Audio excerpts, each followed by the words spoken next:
Trong cuộc sống, ai cũng mong mình là người chiến thắng. Ai cũng khao khát có được danh vọng, lợi thế và phần hơn trong mọi cuộc tranh luận, mâu thuẫn.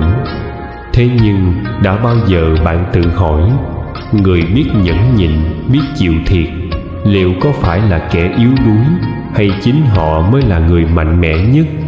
Người xưa từng dạy, chịu thiệt là dưỡng đức, chịu nhẫn là dưỡng tâm. Chúng ta thường nghĩ rằng khi chấp nhận nhường nhịn hay chịu phần thiệt, tức là đã đánh mất điều gì đó. Nhưng thực tế, chính trong những lần biết nhún nhường ấy, ta đang trưởng thành, đang gieo mầm cho sự an yên và hạnh phúc đích thực.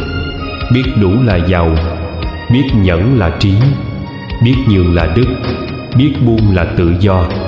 Khi thấu hiểu đạo lý ấy, ta sẽ nhận ra chịu thiệt không phải là thua, mà là tích phước cho mai sau. Nhẫn nhịn không phải là nhu nhược, mà là đang tu tâm để lòng được an nhiên. Có một câu chuyện kể rằng, một bà cụ bán cơm. Một hôm, có người khách lỡ tay làm vỡ chiếc bát trên bàn. Anh ta hoang mang, lo sợ, chờ đợi một trận mắng mỏ. Thế nhưng bà cụ chỉ mỉm cười hiền hậu. "Không sao đâu con, chỉ là một cái bát thôi mà." Người khách ngạc nhiên. "Bà không tiếc sao?"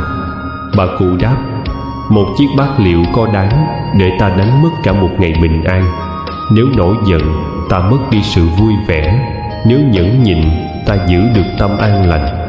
Người khách ấy cảm động và cúi đầu kính phục. Một chiếc bát tuy nhỏ, nhưng cái mà bà cụ giữ được lại là sự thiện lương và lòng bao dung. Bà đã dạy cho chúng ta một bài học quý giá. Khi ta sẵn sàng chịu thiệt, ta giữ được nhiều hơn ta tưởng.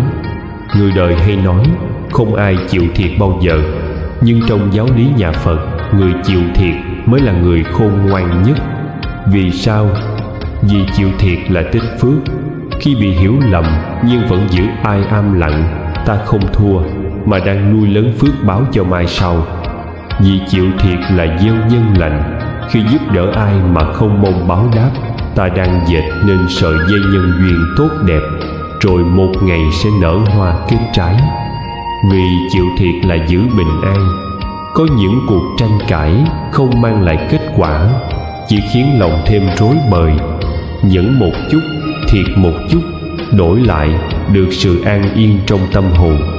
Phật dạy, cây cao không sợ gió lớn, người nhẫn không sợ thị phi.